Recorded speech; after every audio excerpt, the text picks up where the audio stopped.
গান্ধারী ১০০ পুত্রের জন্ম কিভাবে দিয়েছিলেন জেনে নিন এর রহস্য। ভারতের উত্তর পশ্চিম সীমান্তের গান্ধার রাজ্যের রাজা সুবলের কন্যা। ইনি পিতার নামে সুবল কন্যা এবং তাঁর জন্মস্থান গান্ধারের নামানুসারে ইনি গান্ধারী নামে পরিচিত ছিলেন। মাতৃত্বের আকাঙ্ক্ষায় তাঁর মন পরিপূর্ণ ছিল। ইনি কুমারী অবস্থায় মহাদেবের কাছে শতপুত্র লাভের বর চেয়েছিলেন। ভীষ্ম এর সাথে ধৃতরাষ্ট্রের বিবাহের জন্য গান্ধার রাজার কাছে প্রস্তাব পাঠালে গান্ধার রাজা তাঁর পুত্র শকুনির সাথে সালঙ্কৃত অবস্থায় গান্ধারীকে হস্তিনাপুরীতে পাঠান এবং এখানেই তাঁর সাথে ধৃতরাষ্ট্রের বিবাহ হয়। স্বামীর অন্ধত্বের কারণে গান্ধারী চেখে সবসময় একখণ্ড কাপড় বেঁধে রাখতেন।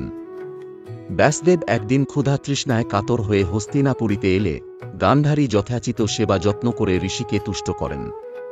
পরিতুষ্ট ব্যাসদেব তাঁকে বর দিতে ইচ্ছা করলে গান্ধারী ব্যাসদেবর কাছে শতপুত্র লাভের বর প্রার্থনা করেন। গর্ভবতী হওয়ার পর ২ বৎসরেও তাঁর সন্তান প্রসব না হওয়ায় আর এদিকে পাণ্ডুর প্রথম পুত্র যুধিষ্ঠিরের জন্ম হলে ইনি ঈর্ষায় নিজের উদরে আঘাত করতে থাকেন। ফলে ইনি একটি লেহকঠিন মাংসপিণ্ড প্রসব করেন। ইনি ক্ষোভে দুঃখে এই মাংসপিণ্ড ফেলে দিতে উদ্যোগী হলে ব্যাসদেব সেখানে উপস্থিত হয়ে তাঁকে বাধা দেন। পরে ব্যাসবেদের পরামর্শে ইনি শীতল জলে এই মাংসখণ্ডটি ধুয়ে ফেলেন।